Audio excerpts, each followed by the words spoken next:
favorite sports, as well as providing a little bit of comic relief, hopefully.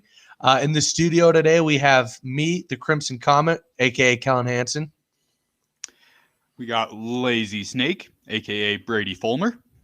In the house, Prison Mike. And me, Jason Call, or the Bearded Wonder.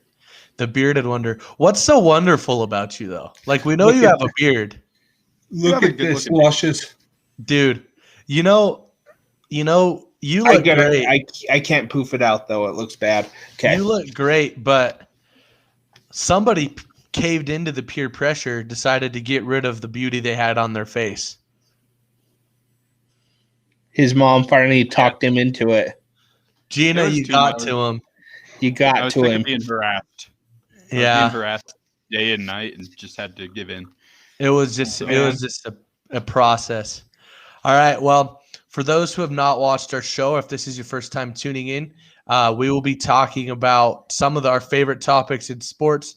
It ranges from football to mixed martial arts. Brady's a golf expert. Every once in a while, we get his expert opinion on certain things. We may be getting his expert opinion on a couple golf issues today at the end of our show. But, guys, this is a big week. We've been looking forward to this week for a long time. We've been talking about this show for a while. This is our Super Bowl preview special where we'll be discussing Sunday's upcoming events. But first of all, I just think we should just give a hand to the football gods for allowing us to have had a full season of NFL football.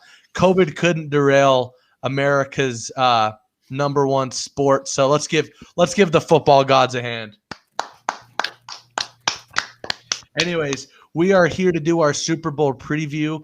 But before we start, how's you guys' last couple of days been? How you been doing? Other than Brady having to depart from his dear sweet mustache, how have the rest of you guys been? Good. Yeah, I've been doing all right. I'm kind of just sitting in my room freezing right now because the wind's blowing so strong here in Rock Springs. If I go outside, it just about picks me up and carries me away. Yeah, there was actually one time last semester near the end, Prison Mike got picked up by a gust, and we actually had to go on to White Mountain about 3 miles up just to pick him up. He's not very sturdy in the wind. Mike's more of a wiry guy. He's wiry. He's not wimpy. Sure. He's just wiry. He's a tough little fella, I'll tell you what. Strong. Like a piece of barbed wire. That's for sure. Anyways, guys, the week is finally here. How are you guys feeling about this Super Bowl matchup? Like, emotionally, are you guys prepared for all the hype that is to take place? Oh, yeah. So pumped. It's going to be one of the most legit Super Bowls ever, in my opinion. Yeah, I agree. So we're going to start this Super Bowl preview off discussing. First of all, we want to discuss the players. One big things that is kind of hard to predict is a Super Bowl MVP for each game. So that's actually what we're going to talk about. I want you guys to each discuss 2 players that you think are going to make a huge impact in this game and have the potential to be Super Bowl MVPs. Now, obviously, this is a difficult task because there's 11 players, 11 starters on each side of the ball. Both teams have some excellent players, but I want to hear who you guys think are the most likely to come away with the Super Bowl MVP trophy from both teams. Brady, why don't you go first? So just to clarify, are we doing 1 on each team? 2 on each team. 2 on each team. All right. So I'm going to start with the Kansas City Chiefs and obvious pick, which is Patrick Mahomes. Quarterbacks usually win that award, and I think if Chiefs win it, Mahomes will win that award.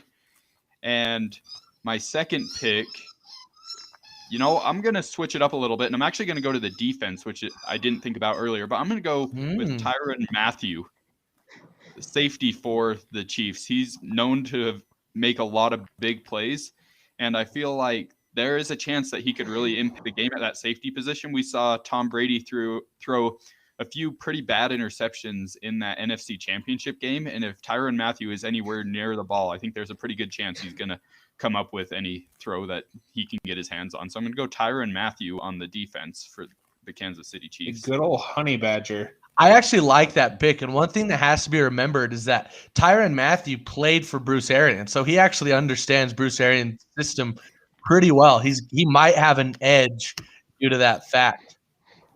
That's very true. Switching over to the Buccaneers, I'm going to kind of keep the same pattern, and I'm going to go with Tom Brady. He's won a lot of Super Bowl MVPs now in his career, and I think if the Buccaneers win, there's a really good chance he's going to win another one just because of how great he is at that position. So the quarterback. And then I'll go to the defense again. I'm going to go with Levante David, a linebacker for the Tampa Bay Buccaneers. He's been a stud all season.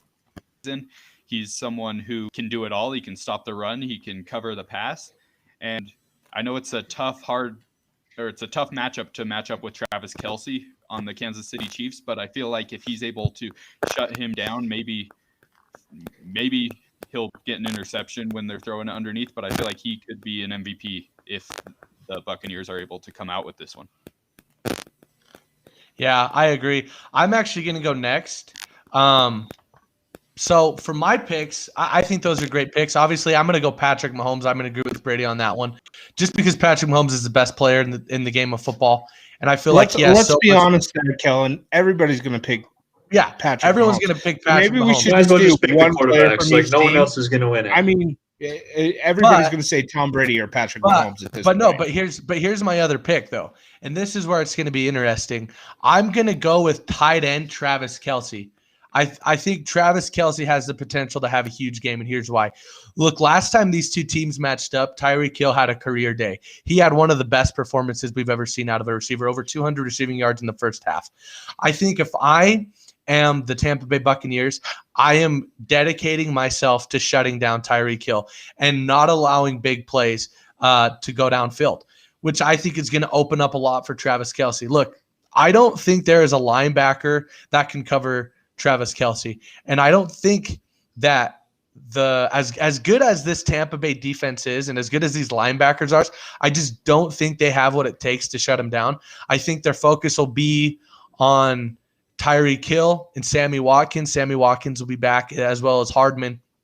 And I think it's going to leave Kelce open in the middle of the field. I think Patrick Mahomes is going to go to him a lot. I think he'll have 8+ receptions in this game, become the second tight end in Super Bowl history to have over 100 yards receiving in the game. I think he'll be the first tight end to win a Super Bowl MVP. That is actually going to be my pick for the Chiefs. As for the Tampa Bay Buccaneers, I said this earlier on our radio show, and this is a pick that I'm actually really confident in. This is a guy who I think could have a huge day. And I think that if Tom Brady can get this guy involved, he's had a lot of luck in the past when he's gotten his running backs involved in Super Bowls. We look at what he was able to do with LeGarrette Blount in Super Bowls. Lawrence Maroney had some big games. And then James White was the Super Bowl MVP in 2017. When they beat the Atlanta Falcons. I think that Leonard Fournette has shown us that he has the capability to be a huge game changer. And I could actually see the Buccaneers going to him often and in critical moments. His athleticism, and I'll tell you what, his ability to catch out of the backfield is phenomenal. I think that Leonard Fournette could actually have a huge part to play, especially where that secondary is going to be focused on all the talented receivers that Tampa Bay has. I think it's going to open some things up for Leonard Fournette in the backfield as well as receiving out of the backfield. So those are going to be my picks for Super Bowl MVP. Obviously, Mahomes and Brady, and then Kelce and Leonard Fournette. Jason, let's hear your picks. Darn you, Kellen. Darn you. Okay. With the Chiefs, other than Patrick Mahomes, like I said, we shouldn't even have to say that. I mean, everybody knows. Anybody in their right mind is going to pick that, right? What about their left mind, Jason? Well, they're idiots. Whoa. Whoa, shots fired. Whoa. No, I was kidding. Anyway, my pick for the Chiefs is actually Tyreek Hill. He did have a big game against the Bucs, and yes, they might be scheming for him, but who doesn't go into a Chiefs game not scheming for Tyreek Hill anyway? So, and he had that monster game that year. He's got his Sammy Watkins coming back. I mean, he's going to be a threat. They might go to Travis Kelce to open him up, but at the end of the day, they're looking for that home run shot. I think he's going to have a big game, and if he does, he'll be in the conversation. For the Bucs, I wanted to say Leonard Fournette, and I knew that's why Kellen wanted to go before I did. So I'm just to spare the monotony of repetition, I'm just going to go with a dark horse here. I'm going to say that Rob Gronkowski is going to resurrect himself and have just the best game he's had in a long time. That way he can ride off in the sunset if he wants to retire again and be happy with himself. First of all, I really do like that pick. I don't think Rob Gronkowski's done this year. In fact, I'm positive he'll be back next season with Brady. But I really like that pick. And I was actually going to make the prediction.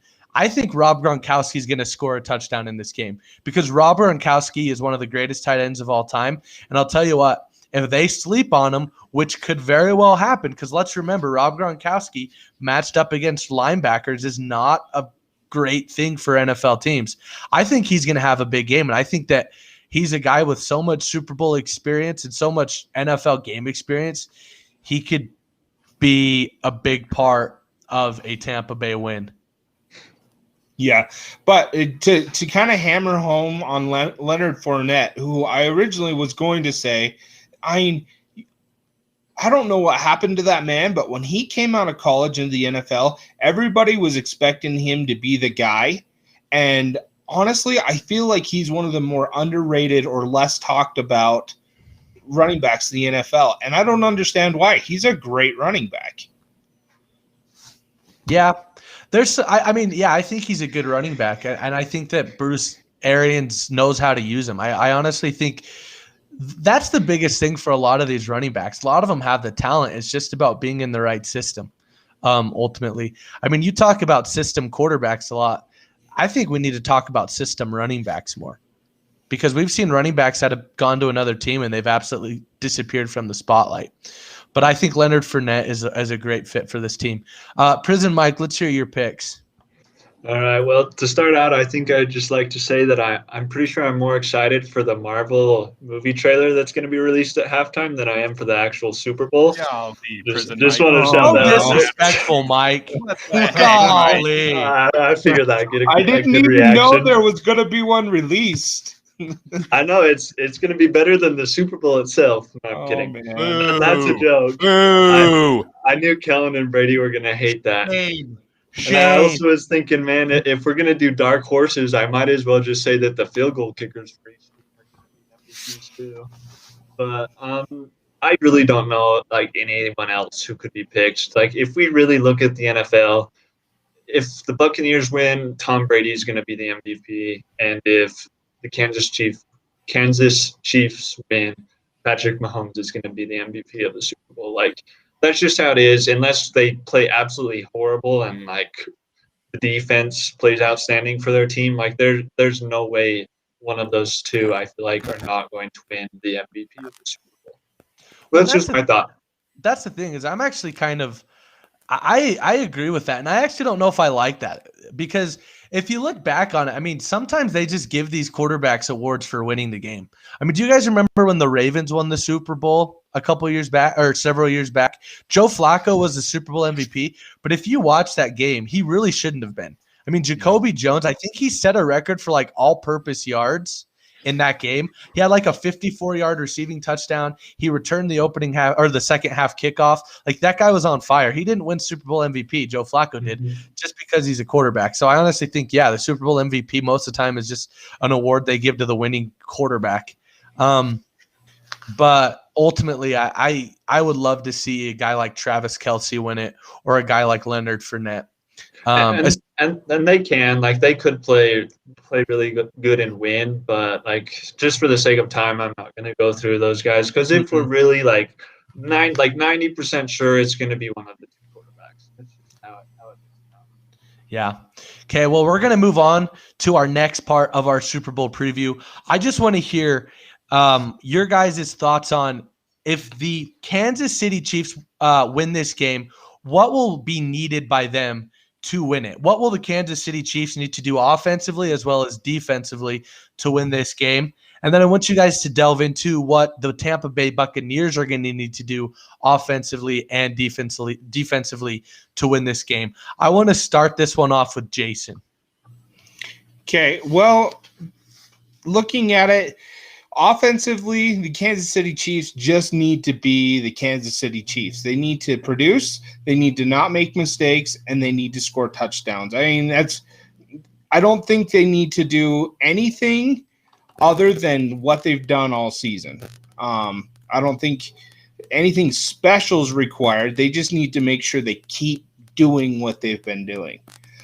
Defensively, turnovers will help. I mean, I like that pick of Tyrann Mathieu because if they can get 1 or 2 interceptions off Tom Brady and give that offense a short field to capitalize on, let's be honest. I mean, the Buccaneers kind of lucked out in the championship game 2 weeks ago after Tom Brady threw 3 interceptions.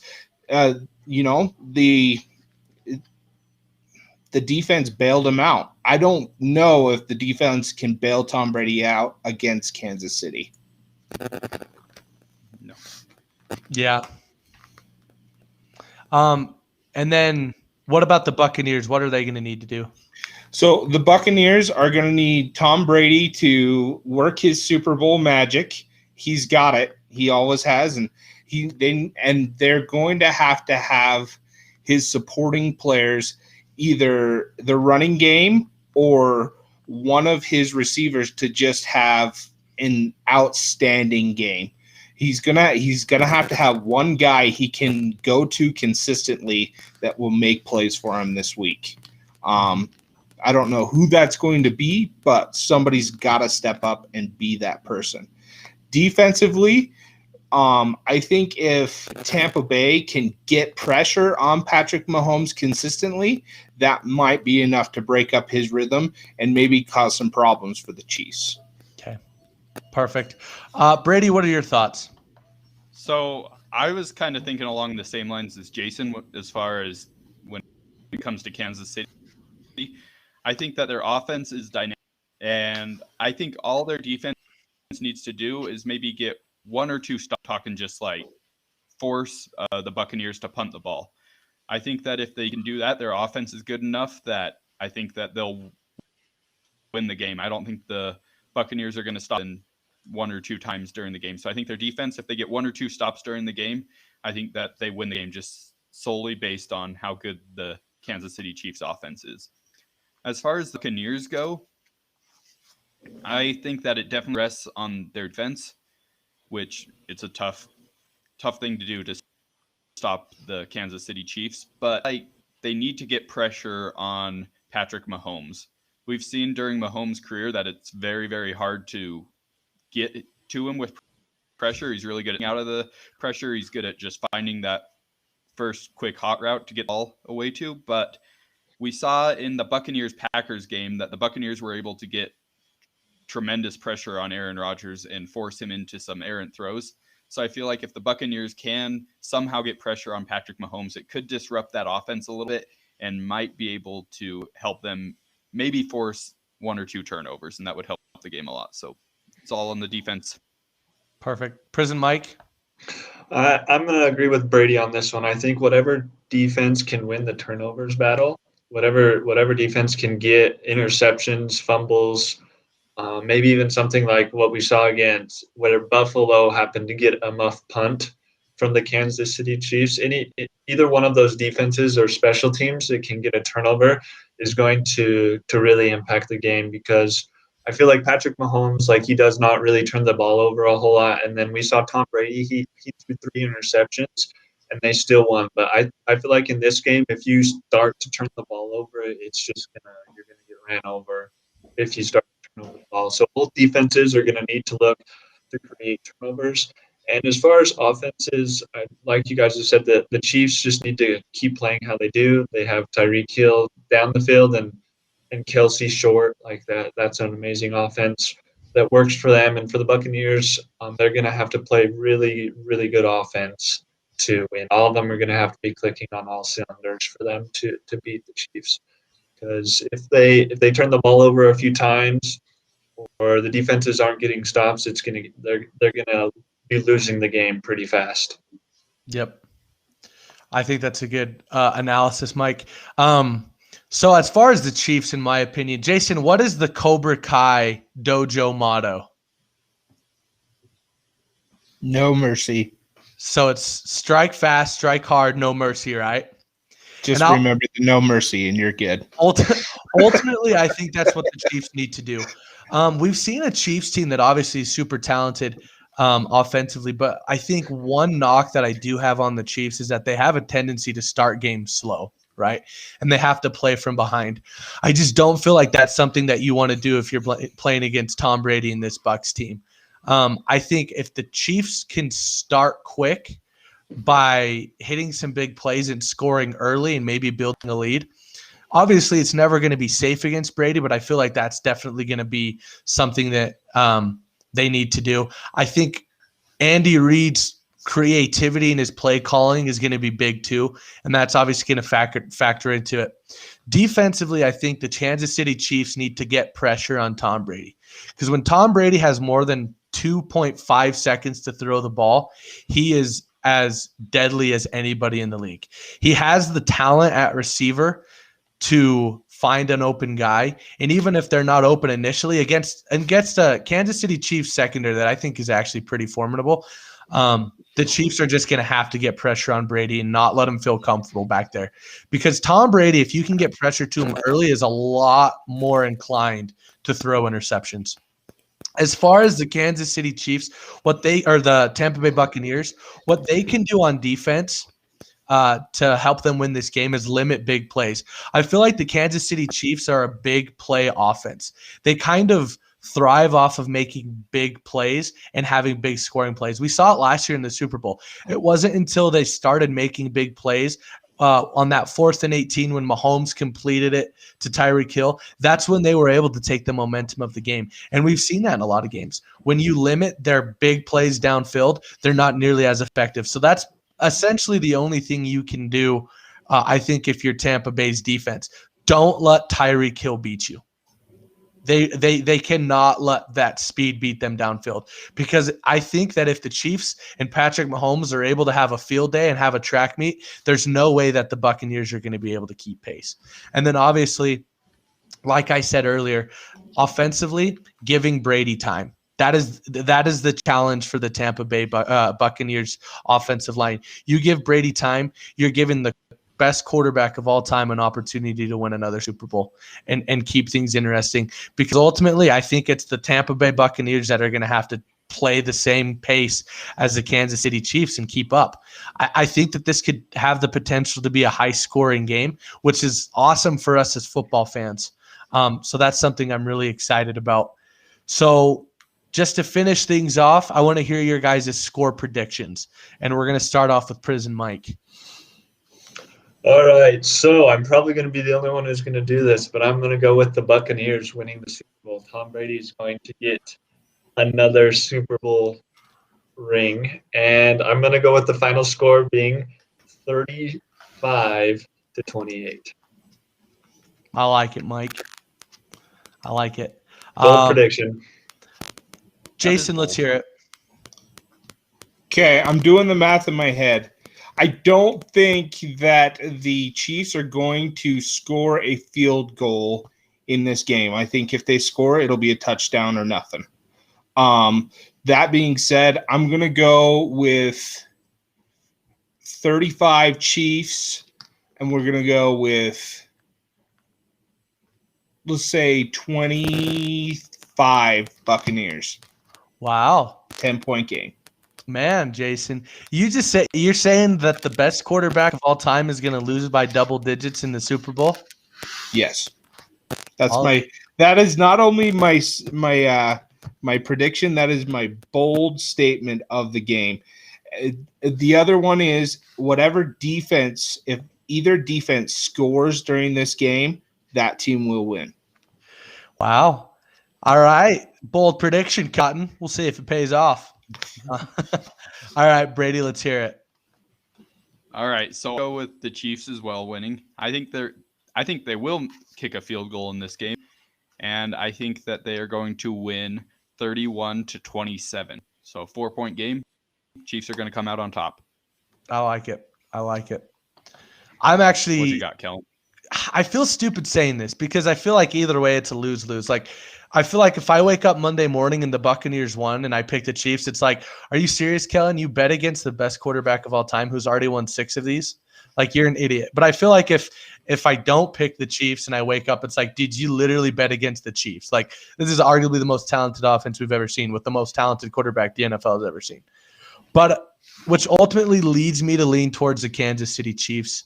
I do think it's going to be a close game. I think it's going to be 24-20. I think Patrick Mahomes is going to win himself another Super Bowl. And I think a lot of it is just going to come down to Andy Reid's play calling and them being able to build a lead against the Buccaneers and Tom Brady. So that is it for our Super Bowl preview. Obviously, I really hope we're not doing a loser punishment because I'm the only one who could if the Buccaneers win, if the Buccaneers lose, I'd be the only one to do it. The loser has to pull a tooth out of their mouth. Yeah, that's not happening. Yikes. I can't wait for all 3 of you to do that. All right, Mike. Do you want to use pliers or do you want us to just yank as hard as we can? Or we can all 3 of you will be pulling teeth. No, man. No, Mike. Oh, man. We're on the winning side. You know what we should start doing is picking basketball games and just tallying all our wins and losses at the end of the week, and then we can do our punishments on those losses. I like that. A lot of games, man. That's so it'd take probably 10, 15 minutes to get through it, but I think it'd be entertaining. Yeah, I think so. Anyways, hey guys, if you have any, let me do a shout out real quick, Kellen. If you guys have any ideas of things you want us to talk about or see us do, please leave us comments on either our Facebook or our YouTube channel, and we'll try to work those comments or suggestions into our show as well.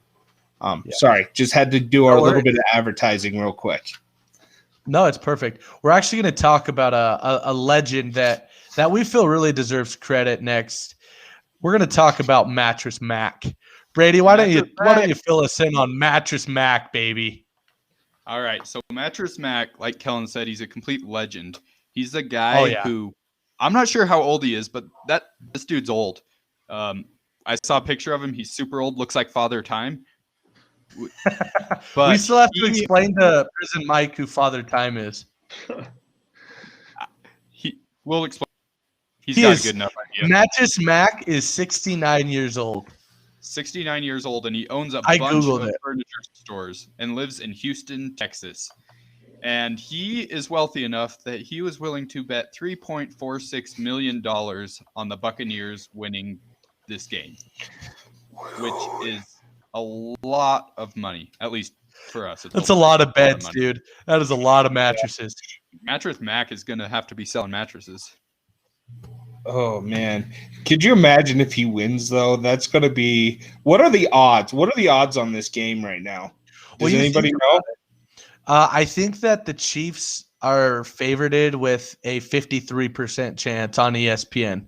So he's not just making 3.4 back. He's making 3.4 plus if he wins. That's insane. I think Mike said it was plus like 1 million. Yeah. When I read the article, I'm pretty sure they said if he won, he'd make like $1 million and some change. But I could be wrong. I don't really know how betting works that great, so I could have got some numbers wrong or something.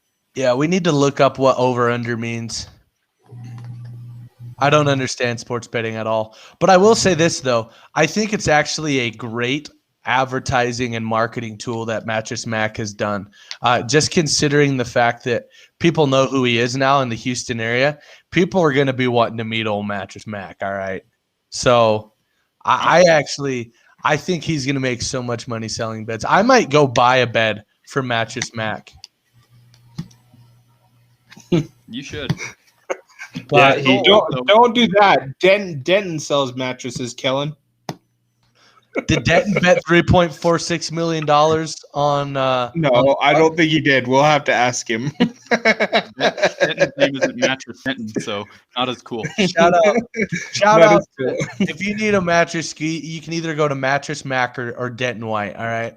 We'll get that plug in there. Anyways, but no, that we just thought we'd bring up the legend of Mattress Mac, Father Time looking fella. So, anyways, other than that, we're going to talk about something that has Brady a little bit miffed, and we actually talked about this recently. Brady lost some sleep over this. He was crying half the night because he had to shave his mustache. The other half the night was because the Rookie of the Year results. So let's hear it, Brady. Why don't you fill us in on this? And if you feel like you need to cry or take a moment, that's fine. Okay, I'm good. It was a rough night last night. No, I'm just kidding. So the Rookie of the Year results came in, and we talked about it on this podcast where I believe that Justin Jefferson should have won the Rookie of the Year. Most of you guys agreed with me, if not all. But the Rookie of the Year results came in and gave it to a different Justin. They gave it to Justin Herbert, which I'm a little bit mad about. Justin Herbert did have an awesome year. He played well. But if you look at just a lot of statistics that Justin Jefferson should have won it. Justin he broke the record for rookie receiving yards in an NFL season. He was number 4 this season in receiving yards out of all receivers in the entire NFL. And he made the Pro Bowl, which Justin Herbert did not make the Pro Bowl. So once again, just like we were talking about earlier, it's a quarterback-driven league. That award goes to the quarterback even when they don't deserve it sometimes. That's the only reason Justin Herbert won that the Rookie of the Year award over Justin Jefferson is he's a quarterback and Justin Jefferson isn't. So pretty ticked about that. That is a little infuriating because I was actually I was hoping for Jefferson, but in the back of my mind, I was kind of hoping that Chase Young would make a run at it as well. Well, they have an offensive Rookie of the Year and a defensive Rookie of the Year. Oh, maybe that's who won the defensive. I haven't done my research. Do we know? I should know. I'm not the only one. Okay. Yeah. Sorry, I just made us look like idiots. My bad. I don't think it's been announced. It was Chase Young. Okay, well then I'm happy. What do they give it to? Exactly. I don't think there was a contest there. Antoine Winfield Jr. maybe, but not Chase Young. I'm sorry, Brady. If you need me to send you some flowers or something to help you feel better, let me know. It's rough being a Vikings fan, man. It is. I just go through suffering every year. So I don't know why anybody would submit themselves to that kind of punishment year after year. Terrible. I could always tell what the results of the Vikings game were on Sundays, depending on how Brady acted after. Oh, I know. Brady is literally the jolliest, happiest person you'll ever meet, unless the Vikings lose. Like, he would go into like a deep, deep depression until the next morning. I always felt so bad for him. Like, I didn't really know what to do, so I basically would just like leave chocolate and like kind notes on the outside of his door. That is not true. I was gonna say, Prison Mike must have stolen it. Oh, I never saw it. Prison Mike, you selfish jerk. He's not Prison Mike for nothing. I'm not. But just to kind of touch up on it too, I mean, it was a little disappointing. Like, we've talked about plenty. The quarterback always seems to win. It would be nice to get some variety in there. And I don't know if they could maybe look into changing up a little bit of how the voting for Rookie of the Year works or what statistics they take into play. Because if you really do look at it, like, the quarterbacks have the advantage as well to win because they do so much for the team. And I guess it makes sense that they do win a lot of times. But you also have to – I feel like you need to, like, balance that with understanding that receivers can't, like, they don't run the offense, or running backs, or even like offensive linemen. I mean, I've never even heard of an offensive lineman getting even close to winning MVP, and the odds are that it's not going to happen. But as far as the Rookie of the Year, it's sad. I wish they could do some changing, and like we've talked about before, that's why I was pretty happy that Devontae Smith won the Heisman in college football, because it was good to see a change up and see a wide receiver win instead of a quarterback. Yeah, I definitely agree with you, Mike. I think they need to change up the criteria. Let me just preface this by saying I think Justin Herbert had a phenomenal season, and I definitely think he deserved to be in consideration for that Rookie of the Year award. I mean, he was phenomenal. I mean, he broke the rookie record for most touchdown passes. He definitely exceeded everybody's expectations. But I just feel like you look at Justin Jefferson, and he is considered an elite receiver right now in the NFL. We were talking about this earlier on the radio show. I think that Justin Jefferson was a great rookie quarterback, but would I say that this season he played at the same level as guys like Josh Allen, guys like Aaron Rodgers, Patrick Mahomes, Tom Brady? No, he wasn't in that same tier this year. But when I look at what Justin Jefferson did for the Minnesota Vikings, he was a top-tier receiver, not only among rookies this year, he was a top-tier receiver among all receivers. He was he was a top 10 receiver in the NFL this year, regardless of how long he's been in the league. I mean, there aren't very many receivers in the NFL that had better seasons than he did and that were as reliable as he was. And so I think for that reason, he deserves to be the offensive rookie of the year in the NFL. And I just think they need to change the criteria for these awards, not only for rookie of the year, but for MVP. I mean, we were talking about this on the show. You look at this season, I mean, a quarterback is going to win the MVP, and Aaron Rodgers will be the MVP of the NFL this year. But did he have a more impressive season than Derrick Henry? Derrick Henry led the NFL with 17 rushing touchdowns, over 2,000. I think it was 2,073 or 2,037 rushing yards. I mean, that is an incredible season. And in my eyes, he's probably more deserving of it than Aaron Rodgers. He just plays the wrong position, and the criteria is flawed. So I think what it comes down to is the NFL really has a problem with turning the MVP into who's the best quarterback award. Last time a non-quarterback won it was in 2012. Adrian Peterson. Brady reminded me of that. But since then, it's just been going to quarterback. So sad. It's just tragic. It's just so sad. Let's move out of the NFL. It's making me too upset. All right, yeah. Brady's being resigned to tears. It's time to Brady. Why don't you throw us into our next our next subject? I want to hear. This isn't a good one to move into. This is going to be controversial. All right, let's hear it. Yeah. So this is one that I think that you guys are going to attack me, or at least I know Kellen and Jason will. I'm coming at you, Brady. I am coming for you. I'm scared. At least I got this. Oh well. So LeBron made some comments about the NBA All-Star Game. He isn't about it this year. He said that he's too tired, that he doesn't have the energy to play in the All-Star Game. And I, for one, I'm someone that thinks that we should just scrap the All-Star Game this year. I think that they should do the skills challenge, the three-point and the dunk contest if the players want to. I think the All-Star Game, I feel like with COVID and the kind of weird season we've had, if you think about it, the Lakers have 3 days since they last played in Game 7 of the playoffs. And then there's teams like the Hawks or a lot of teams that didn't even make the bubble, and they've had a week of a long time now, just about a year. Breaks. It's LeBron's opinion that doesn't want to play in it. Let him have that opinion, and I feel like they should just scrap the All-Star Game this year. What do you guys think? Jason? I agree. Oh, wow. I agree 100%. Brady, if you remembered when we talked about the NFL Pro Bowl, I don't like the Pro Bowl. I don't really care to watch the All-Star Game. I'll watch the dunk contest. I'll watch the three-point contest. I don't watch the All-Star Game. I've never felt desire to watch it, and that doesn't hurt my feelings at all. I would be upset if they didn't do the dunk contest. At least the dunk contest. Like, that is, in my opinion, other than the finals, that is one of the events that the NBA has every year that I feel like I need to watch. I agree. Prison Mike?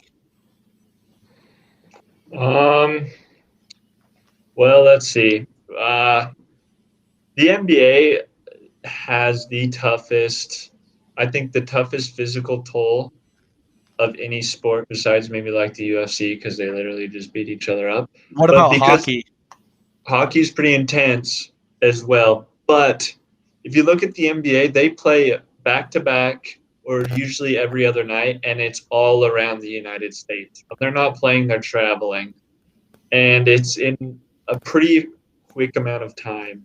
So like I can understand why LeBron's saying he's tired. He does get paid to do what he does, like to do what he does to play basketball. But I guess if he really doesn't want to play in the All-Star game, then like Brady said, it's his decision. I think the All Stars is cool because it allows players to win that like title to say that they've been an All Star. But another important point I think about the All Star game is how fair is the voting for the All Star game? Like the people who get to be in the game. I feel like where fans get to vote, it's not very fair. It's more just based on a popular opinion of who they think is the flashiest and the greatest player. But some of the people who aren't getting into the All-Star game that should be there, while others are getting into the All-Star game, and maybe they're not as deserving as others. So I feel like the NBA needs to change a little bit of their criteria as well as far as who gets in the All-Star game and who doesn't. And the other thing that I have a gripe about with the All-Star game, though, is that even if you make the All-Star game, you're not even guaranteed to really play that much in the game. Like, I don't know. I think naming All-Stars is great. I don't feel like the game is necessary. I don't know. Most players don't care if they win or lose the All-Star game. Yes, it's a competitive environment, and last year we did have a good game. But in the long run, they just care that they got the recognition. That's what they want, is the recognition. So just a couple points. First of all, I do agree the NBA goofed because they said that originally they weren't going to have an All-Star game, and now they've said they are going to have an All-Star game, which I do think is kind of unfair to the players. I do have a little bit of issues with some of the things LeBron said in this and some of his excuses, and I understand, like, being an NBA player, it takes a toll on your body. It's an exhausting process, and they spend a lot of time traveling. They also get paid millions of dollars to do it, and they have to understand that they work for a business. The NBA is a business, and they're out to make money. And they realize that by playing a game, an All-Star game in Atlanta, where there's not a lot of COVID restrictions and they could potentially have more fans, they're going to be able to make a lot of money off of that. And the NBA players make this league a lot of money, but they also get paid a lot of money. I don't like when LeBron said it was a short offseason for myself and my teammates, 71 days. Jason, could you imagine if you had a 71-day offseason from work? Man. Like when LeBron says, like, I only had 71 days vacation this year, it's like, are you kidding me? Like, I think that I don't know. It must be nice. I'm just saying it must be nice. But there's a reason they have to make as much money as players as they do, is because when they retire, who's gonna hire them? I mean, if they want that many days off a year, nobody's gonna hire you. Well, that's the thing, though. Like you think about it. Like them complaining about not having a big enough offseason. Obviously, they put a lot of work into it, but at the same time, they're getting paid to do it, and the NBA is out to make money. So I can kind of see both sides. They're not just getting paid to do that; they're getting paid a lot. Oh, they're getting paid handsomely, and that's the thing.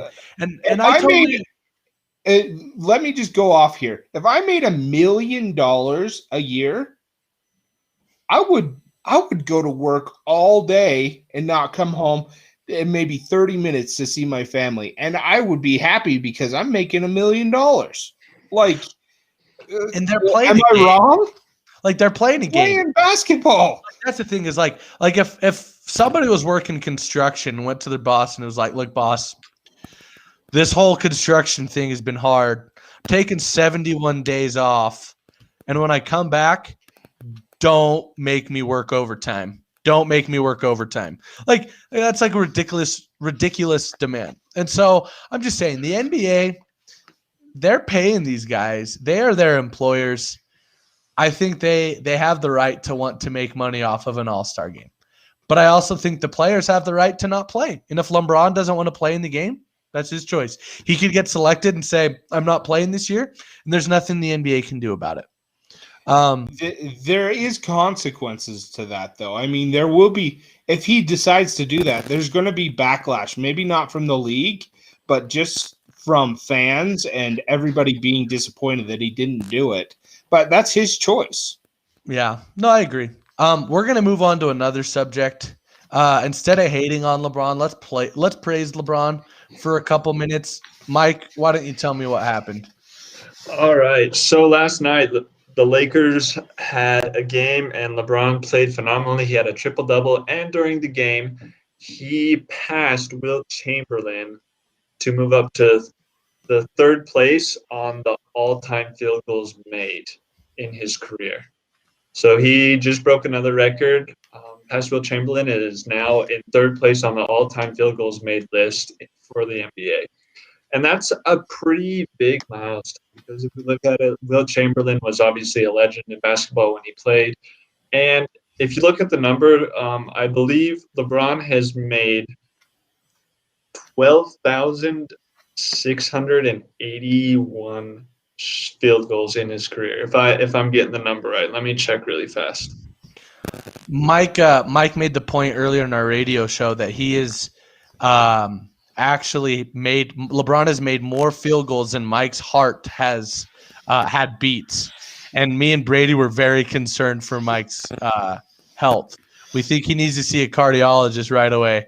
But I liked the analogy. I liked the attempt, Mike. It was solid. Yeah, 12,691 field goals made in his career. That's pretty impressive. While we're talking about this kind of stuff, Mike, you made a comment earlier, and I just need to clarify. What state is Kansas City in? Missouri. Okay.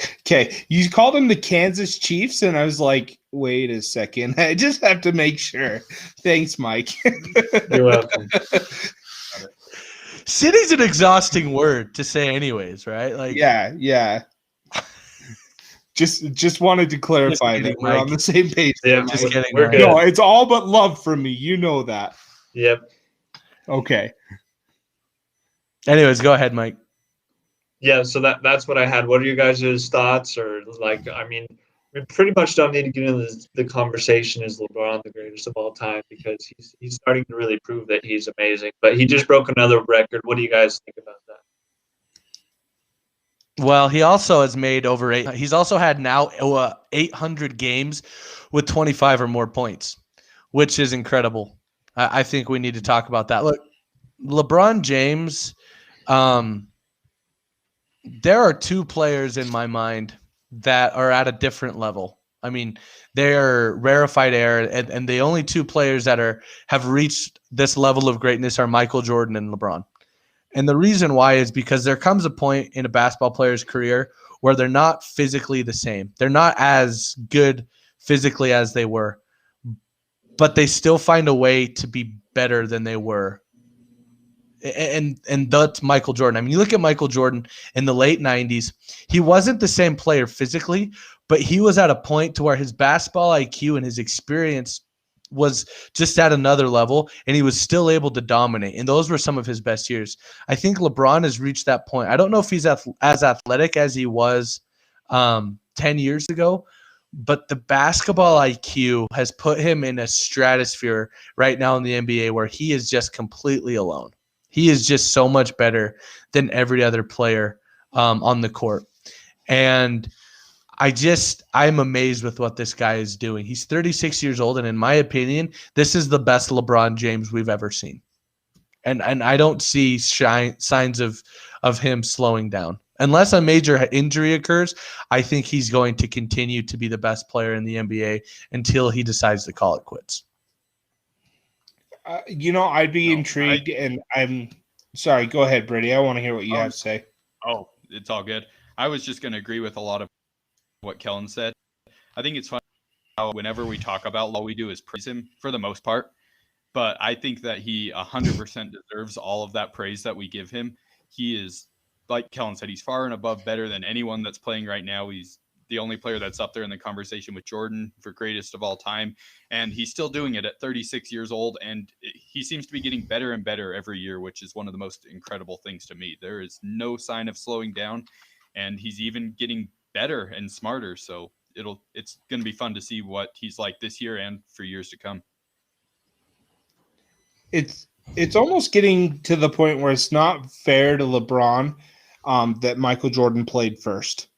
Because no matter what LeBron James does at this point, we know he's great, but like, what is he going to have to do to pass Jordan in our minds? I don't know. It's almost like the better LeBron becomes, the better we make Jordan in our minds.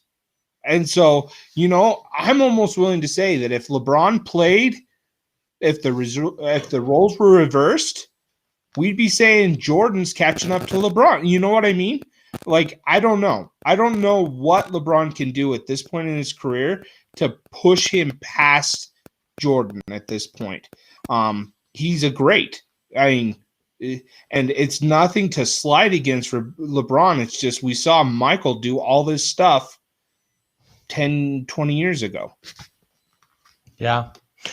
It's Jordan. And that's the thing, is the reason why we can't surpass Jordan is because he was just so much better than everybody else at the time.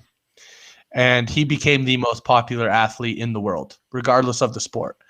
And I think just that, the fact that he became such an icon, I don't know if there is anything LeBron can do. I don't think he will ever be considered the unanimous best player of all time. Unless he wins 10 rings, I just don't think it'll happen. And he's got a lot of ground to make up if that's the case. I think if he wins 10 rings, people will still try to come up with excuses why 6 were more impressive. They're going to say LeBron, jumped on a played super longer. Exactly. Yeah, played longer. Exactly. But, and LeBron's and amazing. so We need to stop comparing him. Prison Mike, let's hear it. Well, I was just going to say, I mean, LeBron's already passed Michael Jordan for all-time points scored as well. Like, even if LeBron breaks the record for most points ever scored, like, I still think we're going to find ways to justify that Michael Jordan was as good or better than he was. So, like Jason said, I don't really know if there's a record that he could break or something. Pretty much those two are together now. Like, I don't feel like LeBron can ever pass Michael Jordan, and I don't really feel like you can put Michael Jordan above LeBron now. See, and I'm at the point where I just, instead of saying like Michael Jordan is definitively the best player of all time, and granted, there's going to be some people that might light me up over this comment. I can't say that Michael Jordan is definitively the best player of all time because LeBron James has been so impressive. Right? Like in my mind, there are going to be old timers, and there's going to be guys that, grew up watching Jordan that actually watched him that are going to be like, you're an idiot for thinking that LeBron's in the same league. LeBron's soft. But I'm telling you, the LeBron James that I see is the perfect mix of athleticism and high basketball IQ. And I think he's just in this. I'm not saying LeBron's better, but I'm just saying I think that we need to have the conversation of the fact that it's a real debate as to who's the best player of all time. We're actually going to move on to our last subject just because it's a fun subject, and I really want to talk about it. This has to do with, this is stadiumtalk.com, biggest athlete beefs. We want to end the show with kind of a fun segment. I'm actually going to screen share so that our viewers are able to see what I'm seeing. So these are the biggest athlete sports. And Brady, I want you to talk about the beef between Tiger Woods and Sergio Garcia, because you know golf and I know nothing about golf. All right, so the beef between Tiger Woods and Sergio Garcia. I would say that this beef is pretty one-sided. I feel like Tiger Woods doesn't really care much about Sergio Garcia because he's a lot better than him. But Sergio Garcia has played with Tiger Woods a few times, and he has made some very racist comments about Tiger Woods' skin color, which obviously is not cool. And so I think that's what kind of started the beef. And I know Tiger Woods doesn't really like Sergio Garcia, but I think it's kind of like the lines don't concern them over the. That's kind of how Sergio Garcia is so far below Tiger that I think Tiger just like doesn't really care, but definitely wasn't a fan of those not cool comments that Sergio Garcia made. Yeah. So there's Okay, some more beefs. We're gonna skip over some. Some people might not like that I'm skipping them, but I'm more intrigued by different ones. So I'm scrolling. Number 10, where are you? Isaiah Thomas, Michael Jordan. Jason, why don't you fill us in on the Isaiah Thomas, Michael Jordan beef? Michael Jordan hates Isaiah Thomas. Yeah, and there's so many things. There's the possibility that Michael Jordan is the reason Isaiah Thomas wasn't on the dream team, the Olympic dream team. But look, when you're part of a team that is known as the Bad Boys, you're going to have to realize that you're not going to make very many friends on other teams at this point. And that's kind of what happened. I think that beef is almost one of the definitive characteristics of why Michael Jordan is the greatest of all time, is he had to get past that team and that guy. And Isaiah Thomas, he doesn't get enough credit. He was a bad man back in the day.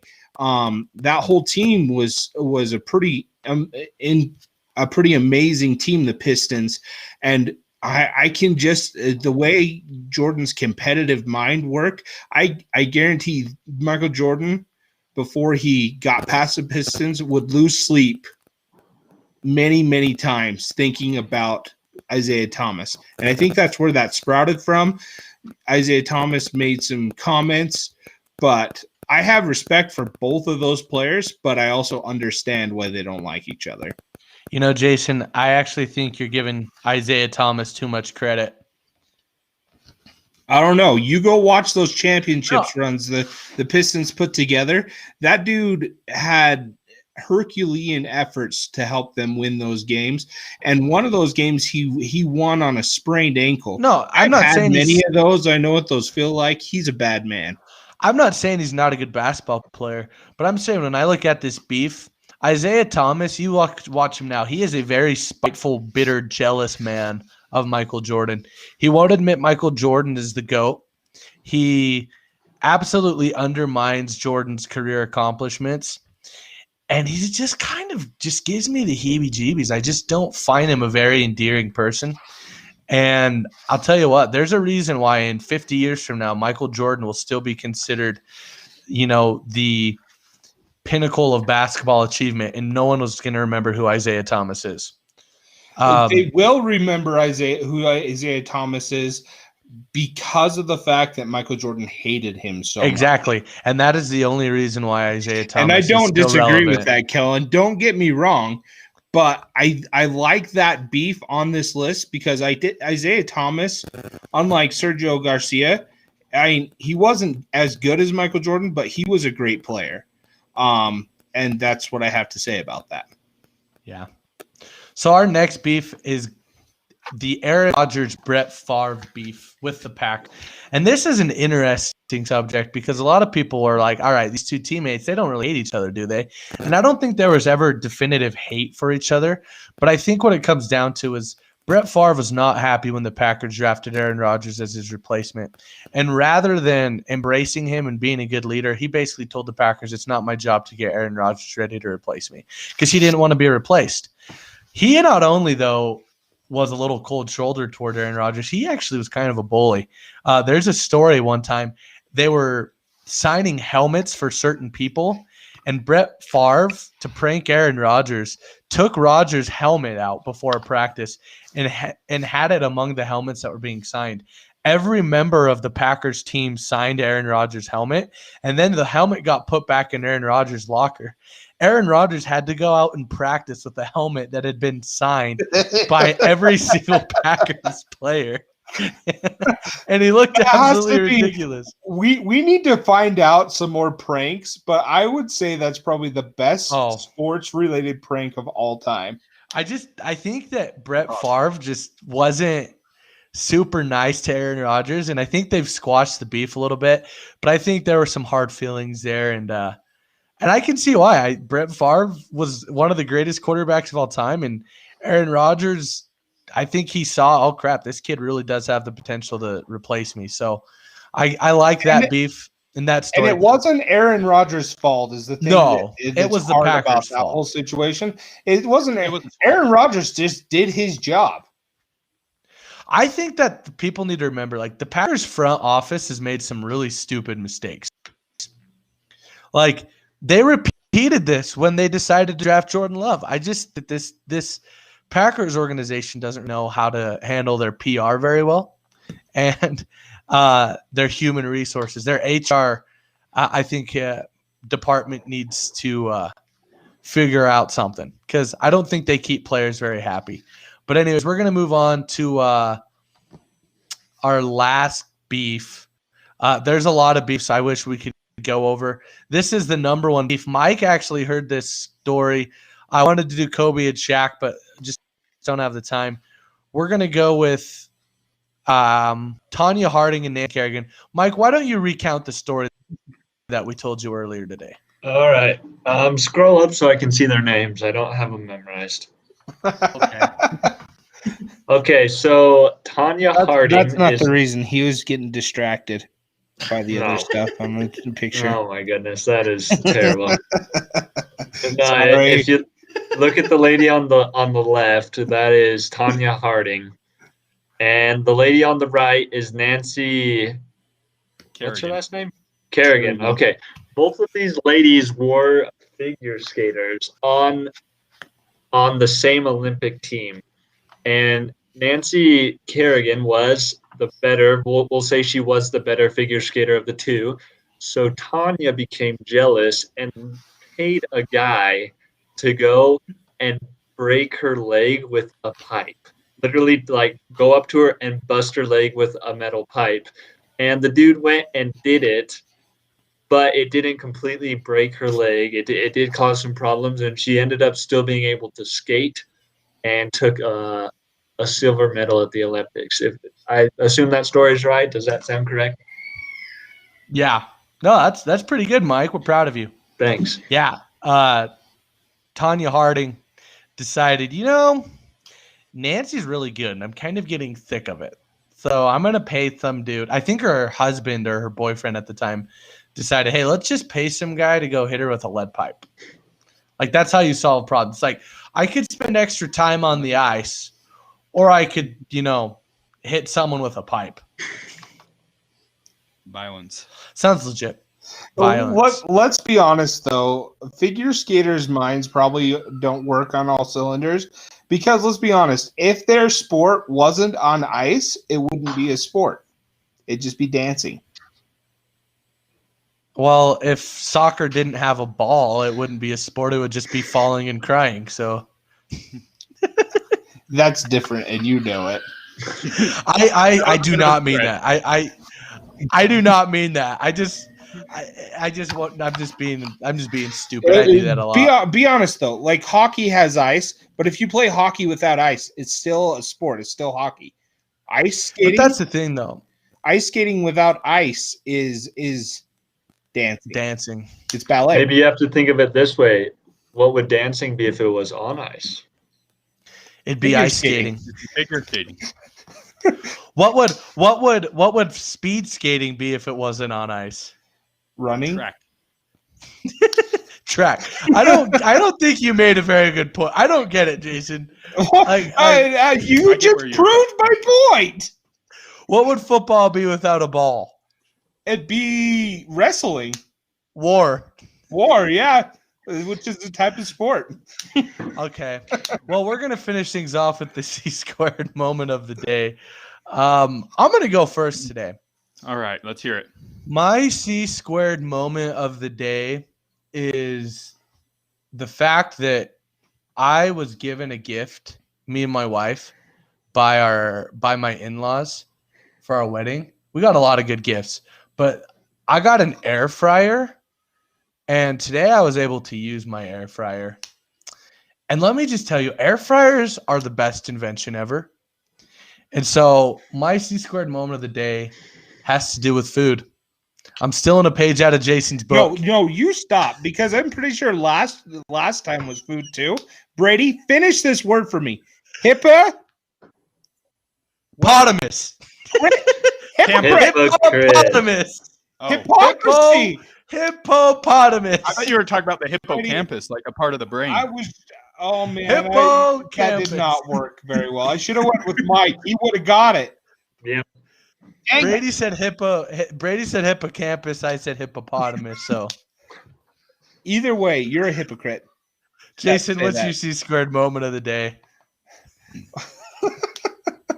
So my C-squared moment of the day is the fact that the Super Bowl is on Sunday, and my wife has given me permission to make many delicious foods. And I know I just called you a hypocrite, but I'm allowed. I'm so excited, not just for the game, but for some of the food. I'm a chef, so I like to make food, and I'm excited. He's addicted to smoking. Yes, meat. Yeah, and my name's Jason, and I like my Traeger.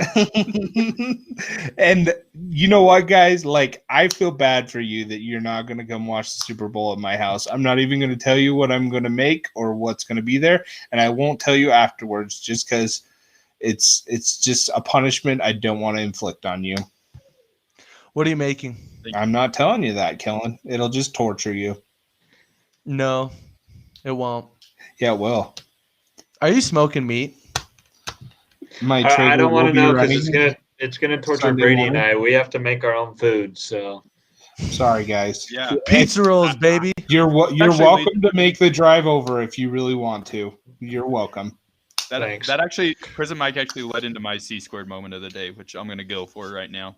My C-squared moment of the day is that right after this, Prison Mike and I are going to go find some food somewhere. I haven't eaten in a long time, and I am really hungry, and I feel like I've been a little hungry this podcast. So I'm just ready to eat. I'm so flipping hungry right now. So let's end this thing. all right, I'll do mine really fast. My C-squared moment of the day is the fact that we got to do a radio show today. We haven't done one in a while, and it's a good time being. It's a little bit different than doing a podcast, and the radio show. It's fun. I enjoyed it. I had a good time doing that today. So that was nice. Yeah. Well, we want to thank you guys for tuning in. Again, check out our YouTube channel. Last time our Facebook Live got deleted. So if you want to check that out, it's on YouTube, Sportsfans. Right now we're in the process of learning how to splice the videos and put them out into segments. That way you can hear certain subjects and just little tidbits of our show. But please like and subscribe. That's going to be huge for us. Anyways, we are the Sports Fans. Really glad to be able to talk to you. We will be back on Monday to do a Super Bowl recap. Again, we love to hear the comments, and we love it when you guys talk to us, so we can, and we will be responding. We'll be doing a better job at that. We promise. Anyways, we're going to be signing off. This is Crimson Comet. Easy Snake. Prison Mike. And the Bearded Wonder. And remember, K. G. Brother.